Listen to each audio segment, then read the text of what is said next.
ani jedlo, vieš? Áno. No, kaštiel to bol, však ideme sa tam zastaviť. A Jaro nás tam raz pozval a mne ti bolo tak zle, ja som to nechcel odmietnúť, lebo on tam minul za 300 €, vieš, na večeru, čo sme my ja s maminkou a s Betkou. No.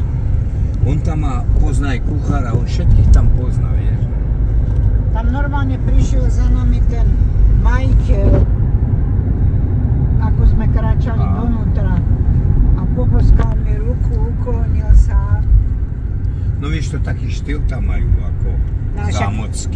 Tam jedna porcia možno stála zo 50 €, alebo aj viac. No ale oni to majú, vieš, ako keď ideš na drahé reštaurácie Ameriky, tak oni to tak kopírujú. Tak, vieš, popri tom porcia 5-násobná cena, ale aj 5-násobne menšia je. No. Všetko len šalátiky a ozdoby. Somarenky, jak u blbých, počuješ? No. Tak, ale ja som prakticky nezjel všetko, no ale vieš, tam je predjedlo, to začne polievko, teda predjedlo, polievka, hlavné jedlo. Tu doprava. A potom zákusky a tak. Ale keby neboli všetky chody, no tak sa ani nenaješ, ale Áno. musíš si dať. No tak, ja som zvedavý, malo by to byť otvorené.